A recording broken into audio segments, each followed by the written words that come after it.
그러면 악성 림프종이란 무엇인가? 백혈구에 뭐 호중구, 호상구 같은 이제 여러 유형이 있거든요.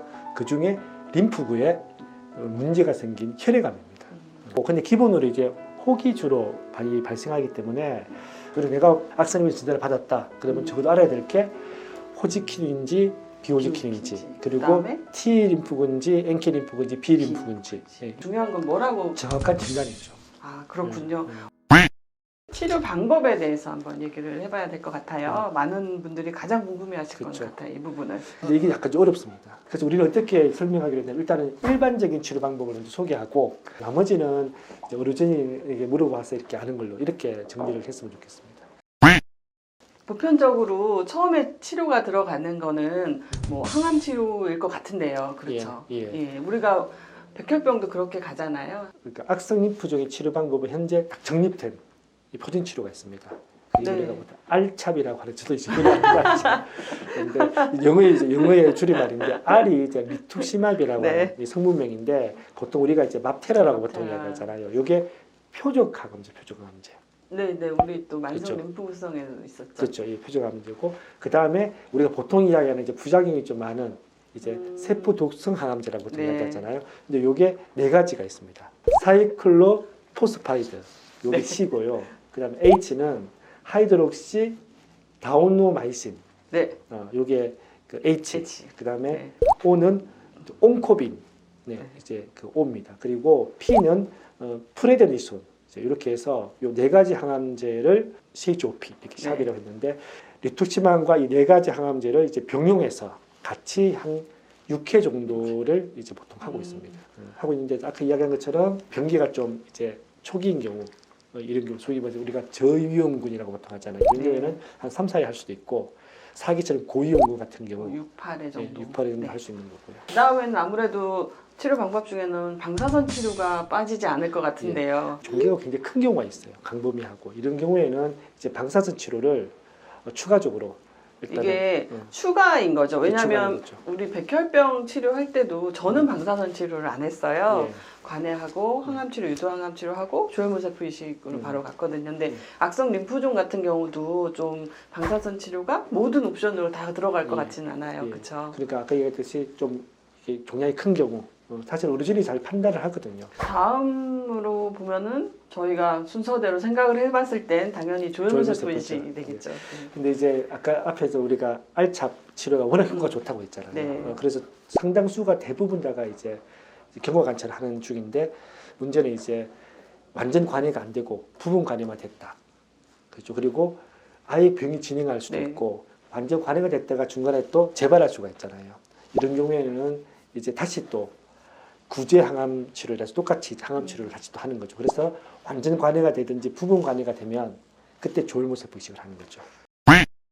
사실은 그 앞에서 1기부터 4기까지 하면 1기는 치료가 잘 되고 4기는 치료 잘 안 되는 이렇게 많이 생각했는데 지금 워낙 치료제가 좋아져서 사실은 네. 4기라고 해서 굉장히 나는 곧 죽을 거다 생각할 필요 없어요. 급여는 아닌 것 같아요. 예. 제일 힘든 것 중에 하나입니다. 일단은 1기든 4기든 워낙 항암 치료에 이제 반응이 좋기 때문에 완치가 가능합니다. 네. 근데 호지킨 림프종이 좀 드물게 한 5%가 있는데 최근에 신약이 좀 있어가지고 좀 요거는 좀 갖다 설명을 할 필요가 있는데 오늘 또 신약 얘기는 빠질 수 없죠. 예, 호지킨 림프종도 이제 항암 치료에 굉장히 반응이 좋아서 치료가 잘 되지만 문제는 재발하는 경우가 있잖아요. 이 재발했을 때 최근에 이제 그 표적 항암제와 이제 면역 항암제가 사실 허가도 받고 급여도 되고 있어서 이건 잠깐 소개할 필요가 있는 것 같습니다.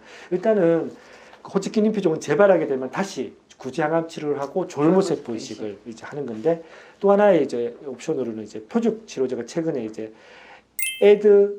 에드세트리스라고 하는 이제 성분명으로는 브렌투시맙 베도틴 여기 좀 이고요. 면역 항암제 우리가 정말 유명한 이제 옵디보 네. 성분명으로 니볼루막이라고 하고 키트루다 성분명은 펜브롤리주맙이라고 네, 하는데 고생하셨습니다. 예. 성분명. 근데 그 표적 치료제는 에드세트리스는 급여가 이제 되고 있고요. 보험이 되고 있고요. 그리고 면역 항암제 중에 옵디보는 이제 보험이 되고 있는데 이제 키토르는 보험이 안 되고 있죠. 그러면 우리가 치료 과정까지, 치료 종류까지 설명을 해드렸는데 조금은 조심스럽지만 치료 성적을 우리가 또 그래도 조심스럽지 않은데 그냥 이렇게 말씀하시는 건 성적이 좋다는 얘기죠. 그렇죠. 네. 네. 악성 림프종의 치료 성적 얘기할 때 완치란 용어를 씁니다.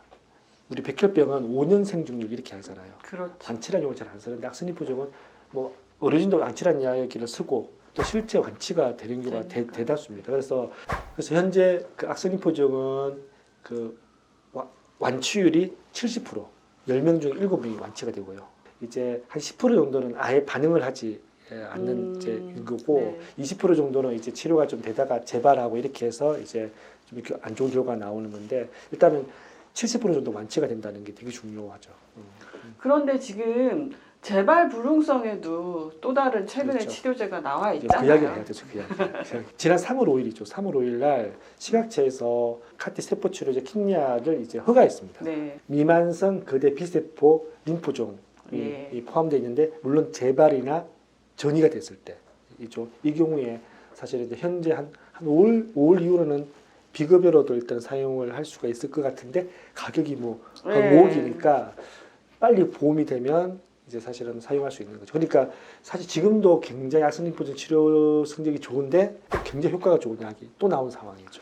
이게 악성 림프종이 우리가 조금 생소하지 않은 것도 본인이 림프종을 알았고 지금 잘 치료 끝나서 다시 방송에 복귀하신 분도 계시잖아요. 그러한 사례를 보면 좀 치료 성적도 좋고 완치 또 다시 사회 복귀 이런 것도 굉장히 좋은 환경으로 되어가고 있다. 이런 정도로 우리가 조금 인식할 수 있을 것 그렇죠. 같아요. 뭐 자꾸만 이름은 허지용 씨, 방송 허지용 씨. 나는 좀 누구 이름 되는 거. 우리가 가끔 이제 그 백혈병이나 이런 경우 이제 완치됐다고 방송 활동하다가 잘못되는 경우도 사실 있잖아요. 그래서 조심스러운데 악성 림프종 이야기했잖아요. 허지용 씨는 완치된 거예요.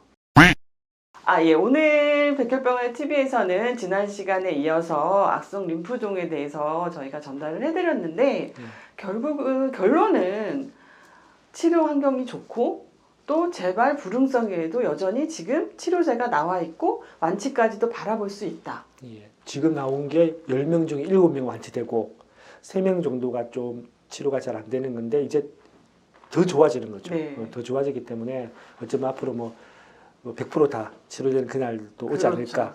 네, 저도 기대해 그렇게 보겠습니다. 기대하겠습니다. 예, 오늘 백혈병 안의 TV 여기까지 하겠습니다.